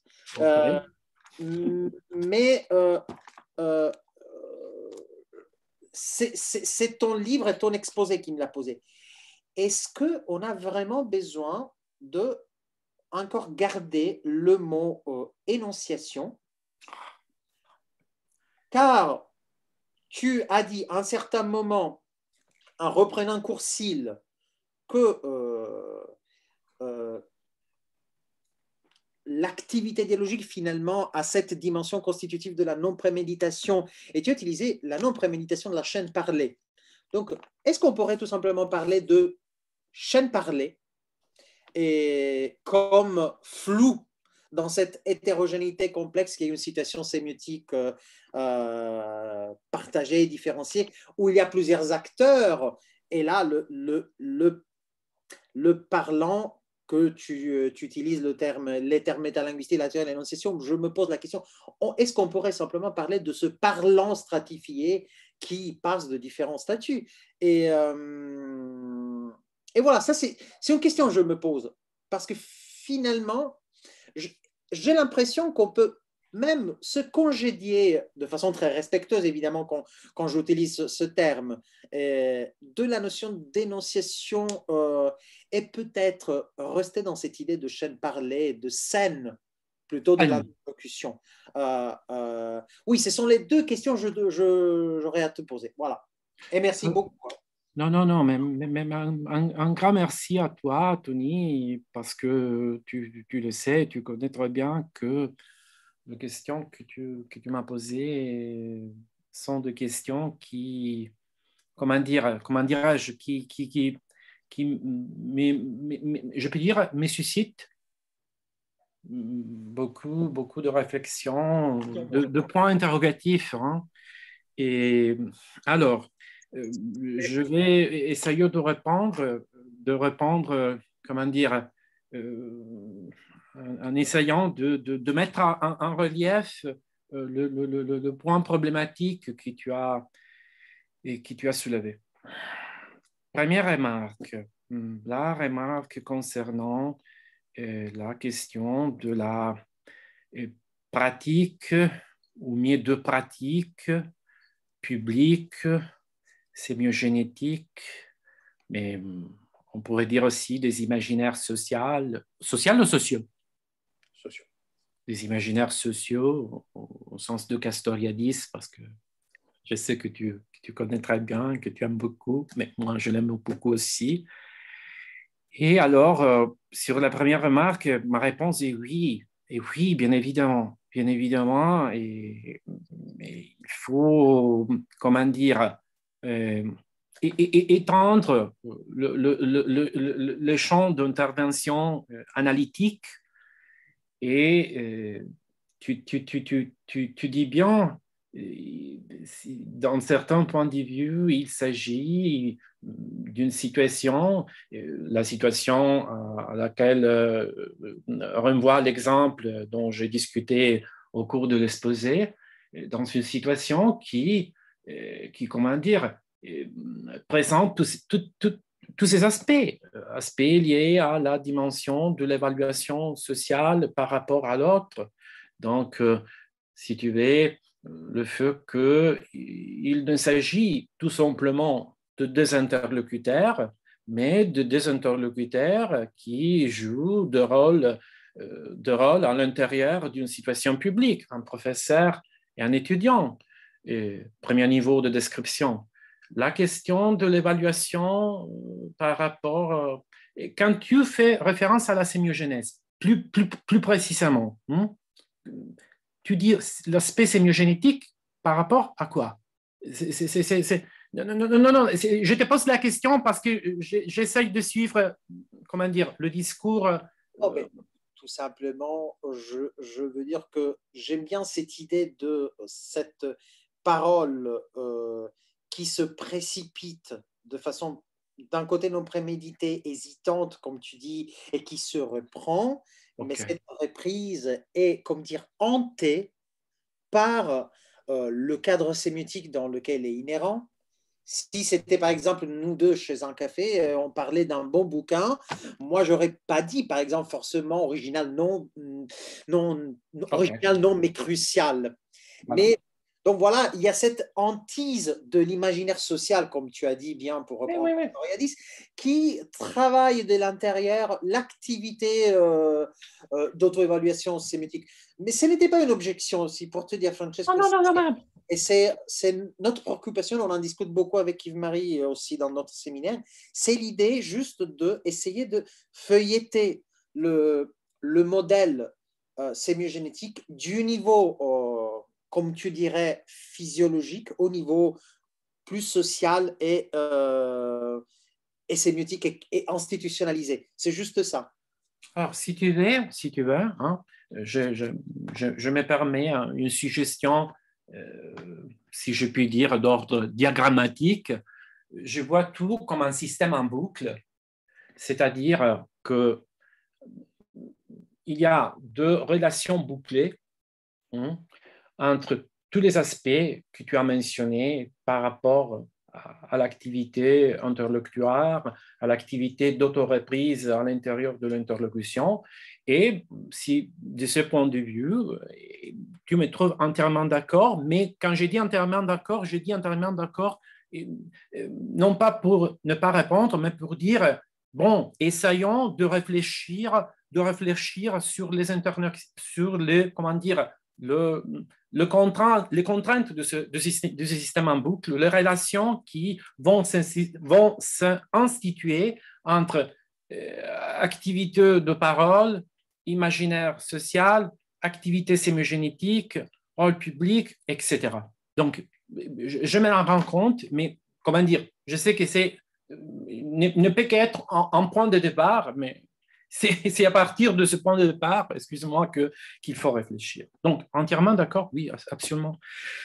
Le mot énonciation. Le mot énonciation. Le mot énonciation. Alors, si j'ai bien entendu, tu dis, mais pourquoi parler encore d'énonciation? Et pourquoi, alors, dire j'aime parler? Alors, dans certains points de vue, je dirais oui. Pourquoi parler encore d'énonciation? Surtout si je pense aux réflexions de Jacques Courcil. Courcil, dans la fonction muette du langage, mais surtout dans Valeurs pures, observe que l'idée de l'énonciation,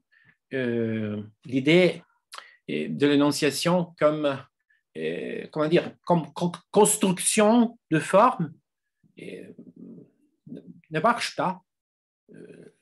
Les formes ne sont pas construites. Les formes s'enchaînent au fur et à mesure que je parle en tant que, comment dirais-je, le locuteur hésitant sur mes mots, donc s'enchaîne. Je ne suis pas un assembleur de formes, un constructeur, et donc, de ce point de vue, on pourra se mettre au dehors du paradigme de l'énonciation. Mais d'ailleurs, je me pose la question suivante. Quel paradigme de l'énonciation? Ça, c'est le problème. Ça, c'est le point. Alors, je dirais, une fois encore, comme point de départ pour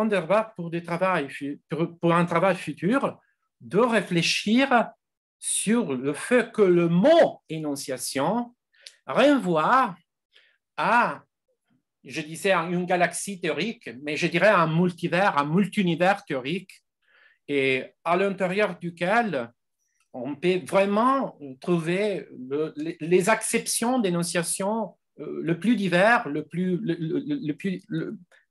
disparu.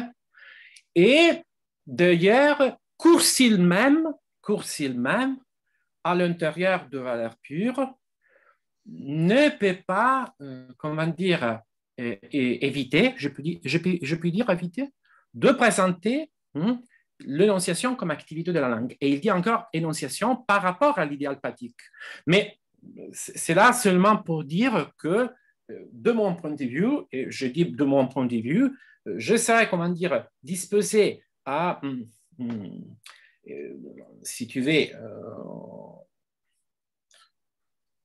élaborer une critique de l'énonciation à partir d'une analyse préliminaire de toutes ces différentes significations. Et si tu veux, c'est ce que j'essaye de faire, mais de façon tout à fait approximative, lacunaire, dans le premier chapitre de Seconde Personne. Merci. Alors, ils ont levé la main. Je propose, Francesco, si tu es d'accord, comme c'est 17h30, de cumuler les questions, si tu es d'accord. Il y a Jean Gillot qui a levé la main, Yves-Marie Bizetti et Victor Rosenthal. Et tu réponds après, peut-être vaut mieux comme ça. Je ne sais pas. Comme tu préfères. S'il y a, on va voir. Hein? On va voir, d'accord. On va voir. Jean Gillot a levé la main. Voilà.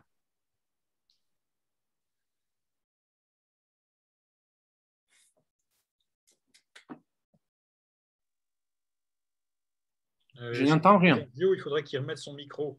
Oui. Est-ce que Jean Gillot nous entend et il peut mettre son micro? Nous, on ne l'entend pas. On ne le voit pas, on ne l'entend pas. Et on ne le voit pas non plus. Bon, dans l'attente, Yves-Marie, la parole à Yves-Marie. Salut Yves-Marie. Le micro, Yves-Marie. Le micro. Yves-Marie, le micro. Salut à toi, Francesco. Voilà, donc j'ai juste un petit biais comme ça. Peut-être que tu en parles dans ton livre, je ne sais pas, par rapport à ton exposé. Je trouve étonnant toujours qu'on resserre en quelque sorte le regard au moment disons, en quelque sorte de vouloir statuer sur la qualité propre ou la qualité la plus générique, la plus décisive de ce que c'est que prendre la parole, en quelque sorte, ou de s'abandonner à la parole, se laisser aller dans la parole, qu'on se concentre peut-être un petit peu trop sur disons, sur les figures que semblent offrir les pronoms, disons, la grammaire des pronoms, qui sont effectivement, qui sont facilement asséchables et vidables et j'allais dire transformables en poste à peine subjectif. Hein. Le je peut-être, déjà le tu, moi et le il pas du tout. Bon. Et ça me frappe beaucoup. Et d'où aussi les querelles sur est-ce que l'énonciation est impersonnelle et personnelle, etc. Bon, il est clair que le jeu me semble-t-il, des pronoms grammaticaux ne préjuge de rien. Il ne force pas la personne à arriver. C'est quelque chose d'autre qui le fait advenir. Mais il y a deux choses qui me semblent devoir être dites à ce moment-là nécessairement. C'est d'abord, il y a l'appel et l'adresse.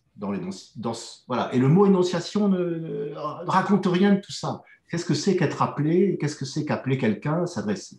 Et deuxièmement, il me semble, et c'est un autre un peu déclinaison, peut-être plus de facture anthropologique, tout en étant langagière, c'est-à-dire qu'à mon avis, puisqu'on a parlé d'appel et d'adresse, sans nom propre, la circulation à travers ce maquis énonciatif serait impossible.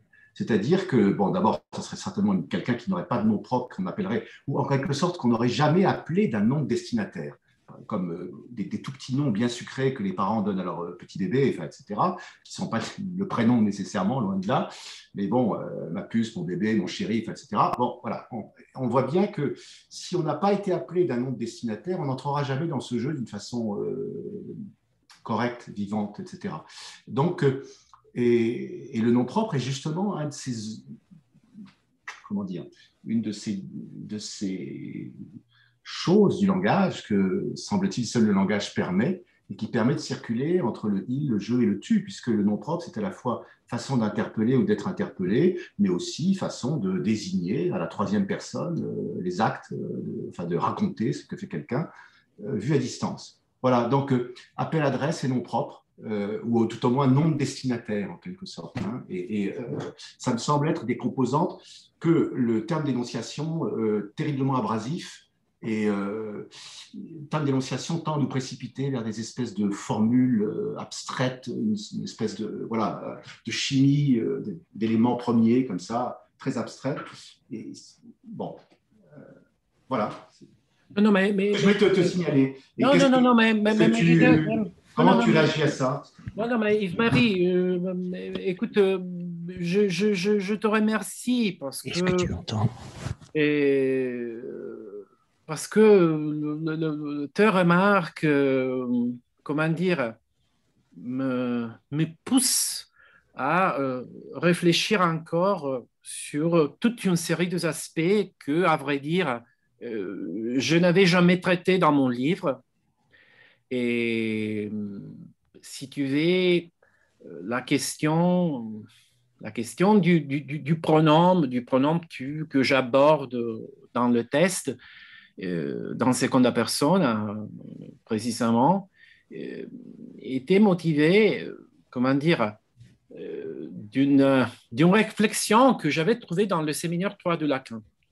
Et le noyau germinal de seconda persona, hein, et j'ai dit au-delà de tes remarques, hein, qui comment dire, me poussent à réfléchir encore, hein, sur tous les aspects que je n'apporte pas dans le test, mais je répète, au-delà de tes remarques, là, la question de la deuxième personne m'arrive à travers une remarque que, quand je l'ai lue la première fois, cette remarque de Lacan dans les séminaires sur la psychose, je me suis dit, mais ça, c'est de la folie. C'est-à-dire, le tu, ce n'est pas l'allocuteur. Alors, je me suis dit, mais pourquoi le tu, ce n'est pas l'allocuteur? Et alors, en réfléchissant à partir de cette remarque lacanienne et en réfléchissant à partir de la métaphore que Lacan introduit comme, si tu veux, commentaire de l'assertion « le tu ne se confond pas nullement avec l'allocuteur », c'est-à-dire le tu comme un messionnage de l'autre. Alors, je suis arrivé à Courcils. Un travail de Courcils et Gio, c'est tu qui n'est pas l'autre. Et là, je me suis posé la question d'essayer de voir la question du tu à partir du point de vue du sujet entendant. Bien entendu, tout cela n'a rien à voir avec tes remarques. Je m'en rends compte. Hein? Je m'en rends compte tout à fait. Mais en tout cas, comment dire, j'essaierai de réfléchir dans le futur. Donc, je te remercie. Hein? Je te remercie vivement. Merci à tous. Merci à tous. De voir, est-ce que Jean Giraud nous entend cette fois-ci? Oui, je vous entends, mais m'entendez-vous? Oui, on vous entend cette fois-ci. D'accord. Voilà, à vous la parole. Bien, écoutez, merci à plus d'un titre de votre exposé. En particulier, je n'avais jamais fait de rapport avec la modalisation autonomique chez Outil Revue. Donc, voilà, c'est éclairant. Et d'autre part, pour avoir souligné comment la fonction d'entendance se réitère en quelque sorte chez le parlant, et par conséquent, comment l'opération de métaphorisation qui va de tu à je se répète chez lui, depuis lui-même en quelque sorte, si je vous ai bien compris. Ce qui souligne au passage, mais ce n'est pas le cœur de à quoi je voulais répondre, enfin au passage ça me fait penser à ceci, que Courcils et moi avions souligné, c'est que les jeux sont opaques les uns aux autres, et que cette opacité fondatrice est, en quelque sorte, est le noyau, si vous voulez, de la négation, qui n'est pas une négation prédicative du type « il ne pleut pas », c'est la négation comme conjonction d'incompatibles, en quelque sorte. Voilà, ça je le dis au passage. Mais maintenant, ce que je voulais reprendre... et qui rejoindra ce que vient de dire Yves Vizetti, c'est cette fonction d'appel que vous avez rappelée, n'est-ce pas? Je ne désigne pas l'allocuteur, c'est une fonction d'appel, hameçon, etc., chez Lacan. Mais voyons alors ceci, quand même, que ce signifiant tu, par là même, puisqu'aucune fonction de conversion n'y aboutit, aucun, dans les graphes de conversion de Courcils, aucune fonction de conversion n'aboutit à tu chez l'entendant. Eh bien, du coup, ce signifiant tu distingue ce qui se dit de ce qui peut-être existe. Et il ne rencontre pas, évidemment, chez l'entendant, d'objet qui lui assurerait un sens. Donc, cette nomination implique une absence. Elle implique un trou dans le champ de l'illocution. Par illocution, j'entends pas le rapport énonciateur-allocuteur, j'entends vraiment cet ensemble que composent les graphes de conversion, ce qui est inhérent au fait de dire, ce qui veut dire, et là peut-être alors on rejoint une autre thématique pour les psychanalystes, que dans ce vide, dans cette absence, et pas dans une connaissance, donc, se repère hors image ce qui est nommé.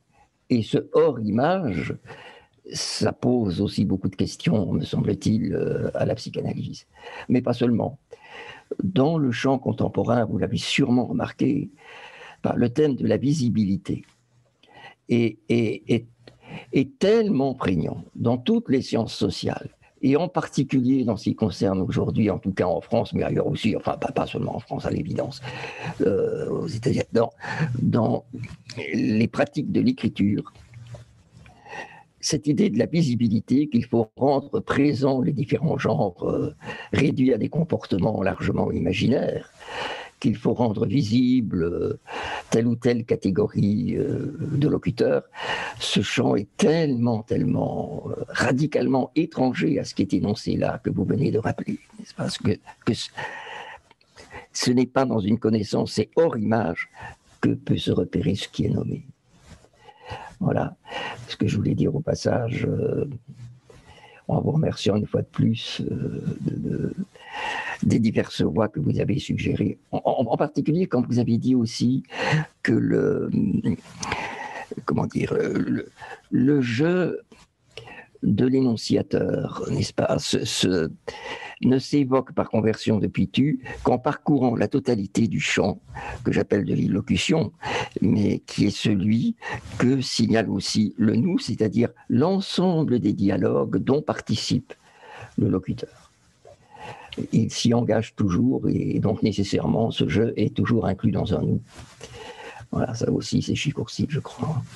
Voilà, je ne vais pas en suggérer beaucoup plus, ce sont plutôt des réflexions qu'on m'avait suggérées que des questions, et je vous remercie de m'y avoir fait repenser, et aussi à Yves-Marie Visetti d'avoir évoqué l'importance de l'adresse, qui est première, c'est quand même la toute première chose, celle de l'adresse.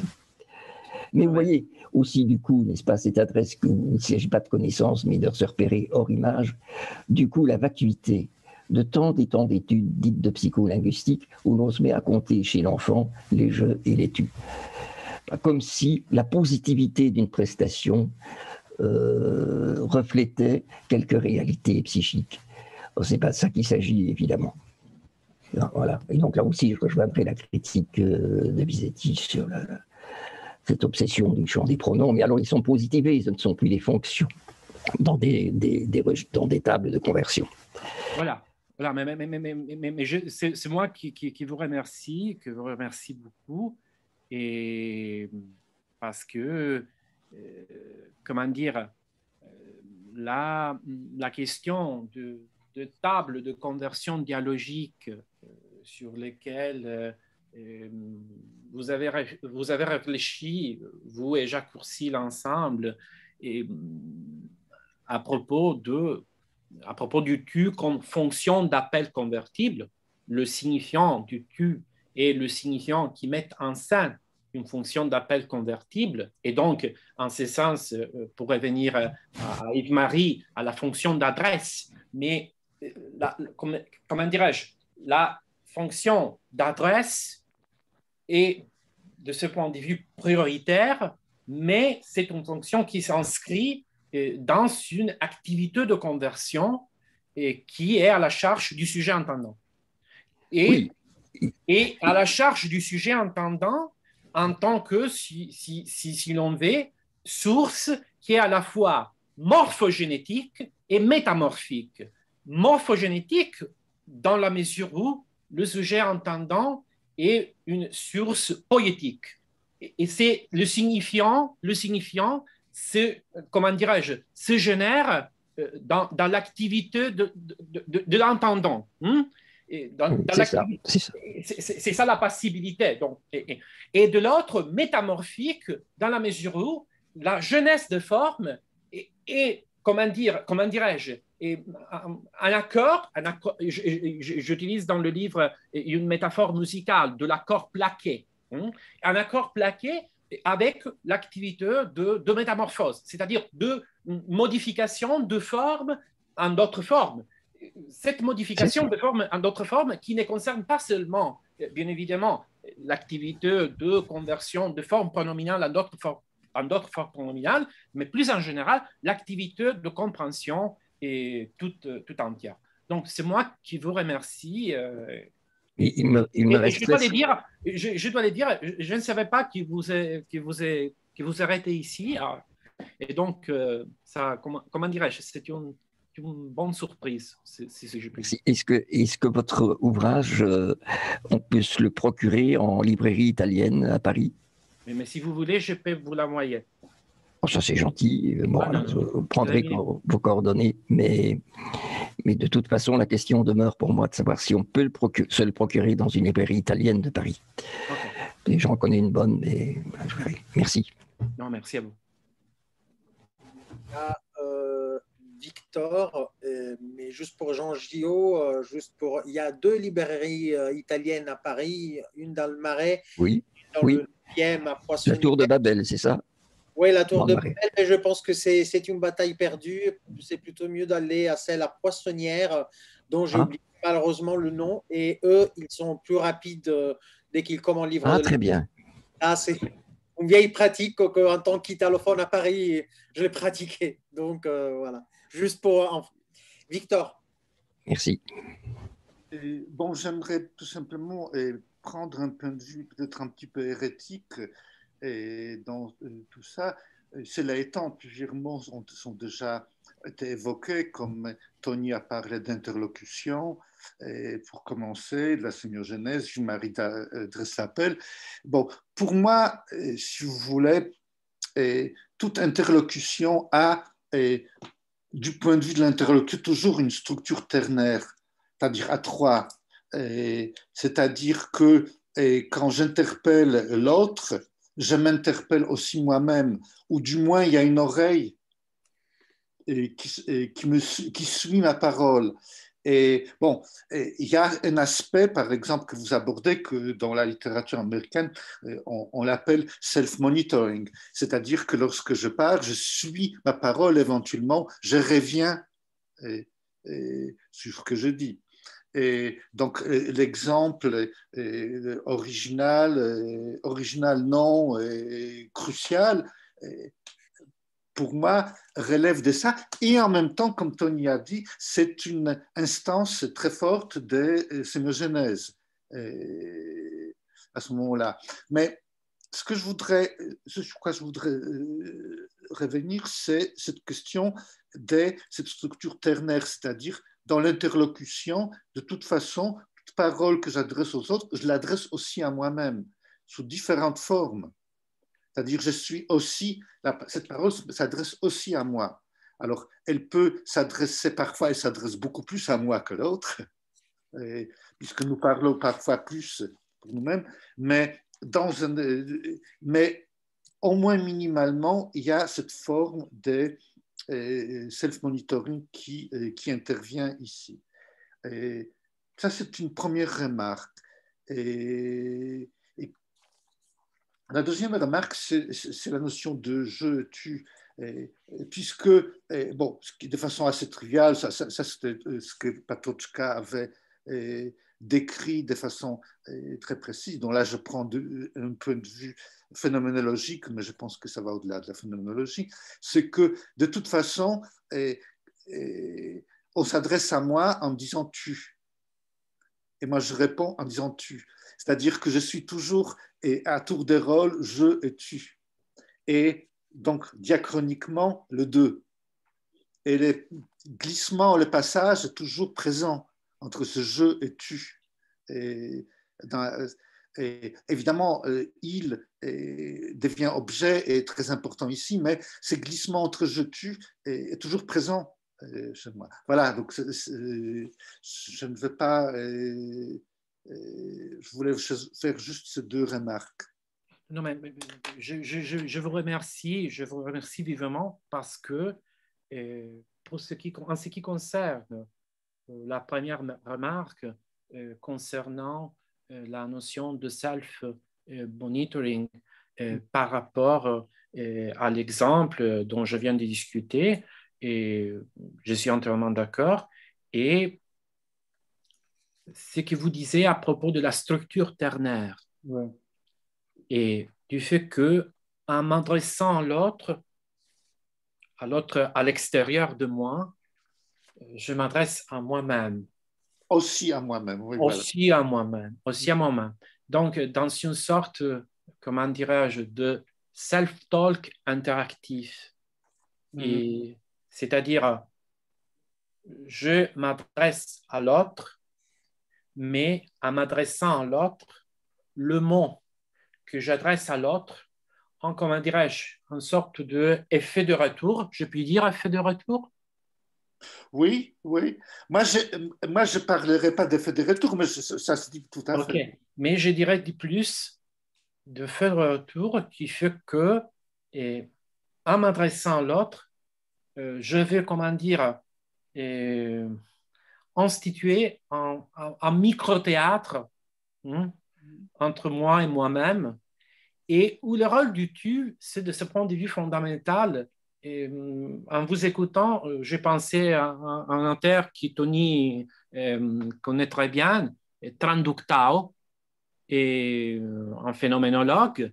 Et il y a toute une série de remarques sur le rôle du pronom tu dans l'activité et du soliloque et dans l'activité du soliloque, comme j'ai me fait une image de moi-même comme un autre à laquelle j'adresse ma parole. Mais en revenant à l'espace de l'interlocution, donc, en ce sens, oui, la structure ternaire, c'est un aspect sur lequel j'insiste beaucoup dans mon livre. La structure de l'interlocution, c'est une structure triadique, ternaire en ce sens. Et comment dirais-je, aborde la question du caractère ternaire de l'interlocution à plusieurs niveaux de description. Un niveau concerne ce que j'appelle le feu de retour. Un autre niveau concerne le niveau, comment dirais-je, abordé par Lacan, quand Lacan observe que dans la situation d'interlocution, c'est tout à fait illusoire de penser qu'il y a d'un côté un locuteur et de l'autre un allocuteur. Non, ce n'est pas comme ça. Il y a le grand autre. Et le grand autre, c'est, comment dirais-je, structurentiel, c'est-à-dire le lieu où se constitue la parole et qui est condition, si vous voulez, de toute une série logique. La deuxième remarque, c'est le jeu. Monsieur plus, parce que le self-monitoring. La deuxième remarque portait sur le je tu, c'est-à-dire que je suis tu pour les autres, je quand je réponds, okay. Et que en fait je suis à tour de rôle le deux et au fond le deux. Oui, absolument. C'est le des en autre. C'est comment dire le des en un. Et une dernière question de Jean. Oui. Merci, encore merci. C'était pas une question, c'était plutôt une réaction par rapport à ce que Tony disait tout à l'heure et par rapport à ce que toi tu disais aussi, Francesco.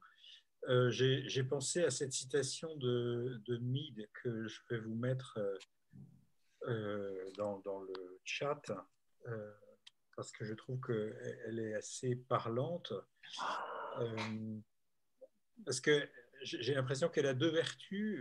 Elle dit donc, non seulement que l'oreille a ceci de très particulier, que c'est un sens que l'on partage immédiatement avec autrui. C'est-à-dire que quand je parle, je m'entends parler de l'intérieur parce que mes cordes vocales ou ma cage thoracique bouge, il y a de l'air qui passe bien, et je m'entends aussi de l'extérieur et ça se fait en même temps pour l'interlocuteur.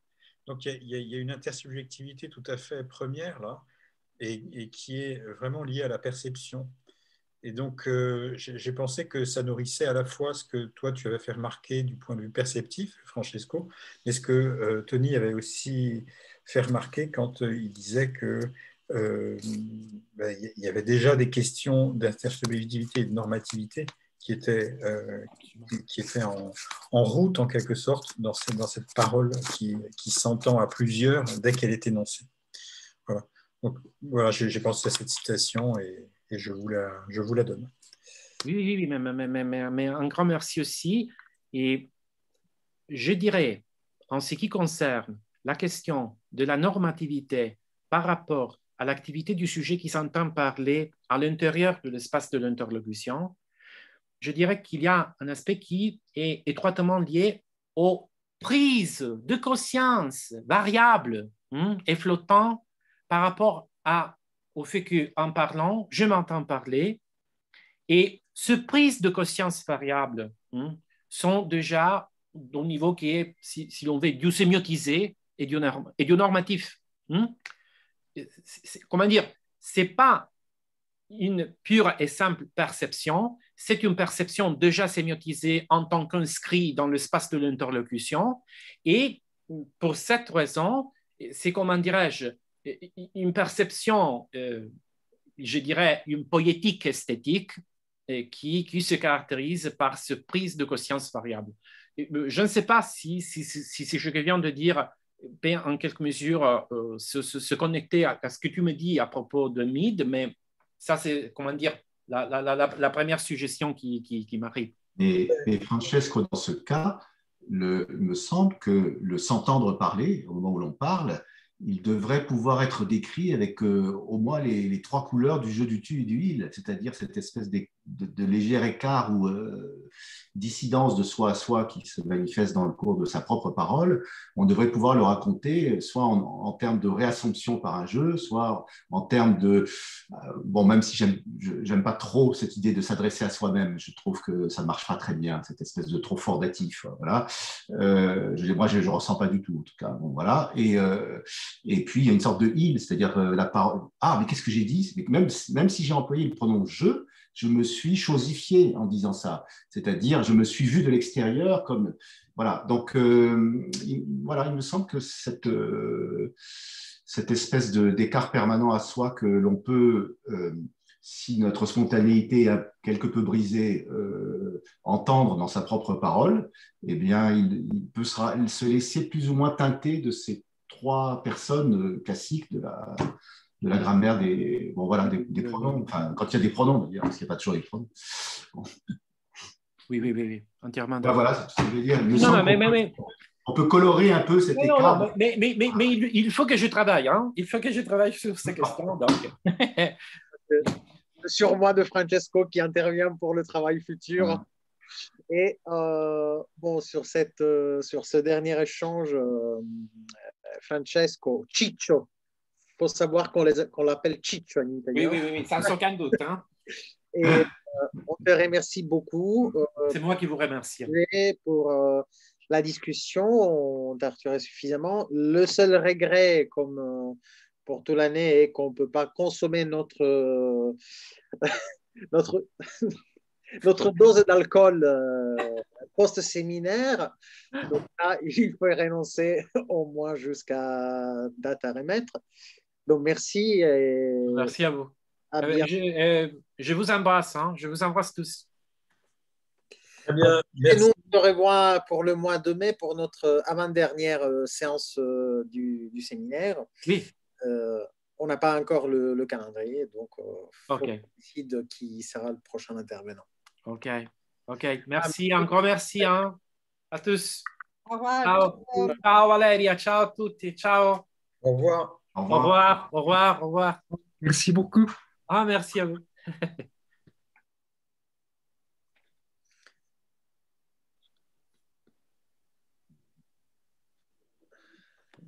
Alors, je voudrais pas couper si vous voulez continuer à discuter. Non. Parce que... Je te voulais juste te dire, Jean, si on pouvait décaler notre rendez-vous de ce soir à demain soir. Salut encore. Ciao. Ça fait depuis ce matin à 10h que je suis devant l'ordinateur. Écoute, tu as l'air épuisé, Tony. Je crois qu'il vaut mieux qu'on remette ça à demain. Oui, parce que tu vois les yeux. Oui, je vois que là, il faut que tu t'arrêtes. Ouais, parce que je commence vraiment à avoir des difficultés aux yeux surtout. Donc, il faut non, mais écoute, faisons ça demain tranquillement. Donc, on a le temps. Ouais. Les documents, je les ai déjà prêts, mais je ne peux plus passer du temps devant.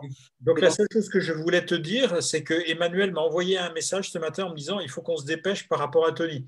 Donc, il a ça dans l'idée. Donc, il faut que je lui. Et là, il faut arrêter l'enregistrement. Ah oui, j'arrête.